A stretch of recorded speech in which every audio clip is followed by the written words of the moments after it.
Hey Sainers, welcome back to the Saints TV YouTube channel.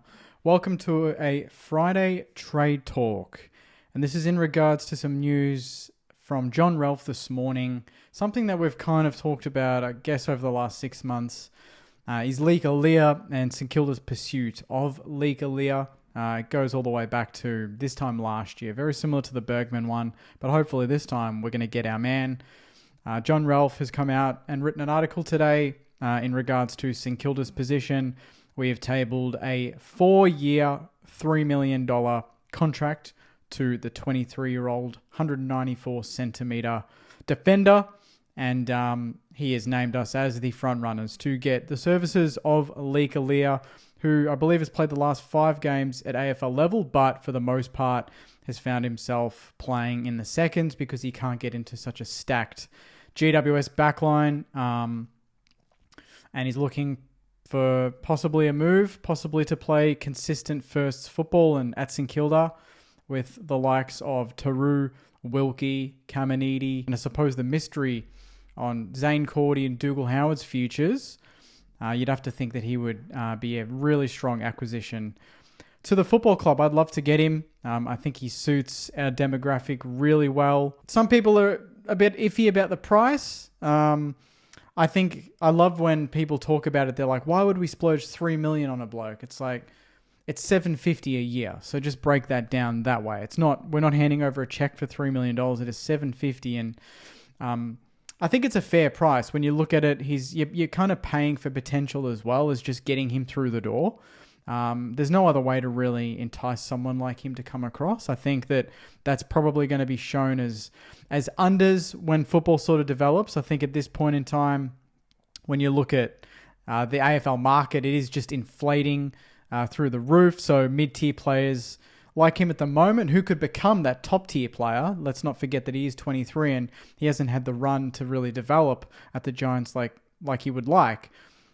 Mid-tier players are going to be demanding 600 plus anyway, so you're paying a little bit over to get him through the door, but I just think that that's something that should be done if there's an upside to the player. If we were doing that and the bloke was past his best, which we've done before, I think then yes, it's a red flag, but to get someone that's 23, that fits a need, that fits the demographic of the players that we want to bring in, but also the players that we've got, I think is smart future-proofing from the football club. And I suppose if you look at it, if we do develop him the right way and he does become that elite defender that we're looking for, we're paying unders. So that's the way we should look at it. And at the same time, if things don't work out, which obviously we don't want to come to that road, we need to get him first. But if it didn't work out, he's still at that age where he would have value anyway. So you kind of... it's kind of like a calculated risk in a way, but I think it's a very smart move, and I think most St Kilda supporters, from what I've seen in the comments, would be pretty excited about the proposition of teaming him up with Wilkie, with Tauru, with Hammer. It might give Hammer the ability to drift forward more. It might give Tauru the ability to play forward more, because we know that he and Caminiti can play both ends, and who knows, even Leek Aleer, I don't know, we could even develop him down the other end of the field, but I think if we did get him, he would play as a defender for us round 1 next year. Wouldn't be a problem. What I love is that we could potentially bring in 2 players that are big. And I feel like for most of this year, I'll take that back. For all of this year, we have been undersized.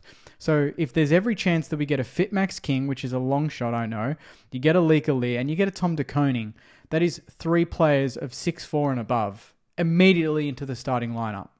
And I think that makes us way more damaging in the air, but also we've got enough players that are undersized that we're good at the ground ball as well. So I think it's just a matter of having that balance. And right now we're very skewed in the sort of smalls trying to play tall. But if we can actually get talls into the team that are capable and great marks and physical, I think that just makes us a bit more of a complete team than what we are right now. It's pure speculation, obviously, at this point, so we don't need to go into it too much. But I think it's an exciting opportunity. I think that if we do get him over the line, I think that does make us better.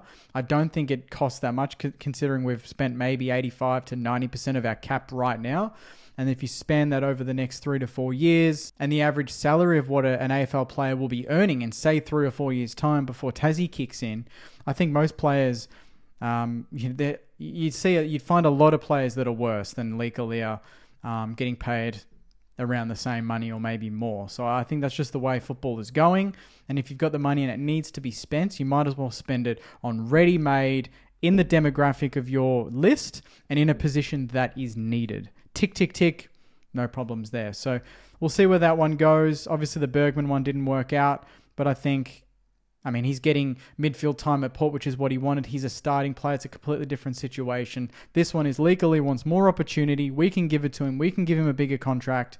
He's a non-free agent, so I think that means that we will have to trade for him. So there might be some back and forth there in terms of what could go to the Giants for his services if they do match this, I think. I think they've tabled a 2-year offer, but it's nowhere near ours. So it's looking likely. But we'll wait and see. Early news now from John Ralph. So on that note, Sainers, let me know how you're feeling about that news. Would you welcome the addition of Leek Aleer into the St Kilda backline for 2026 and beyond?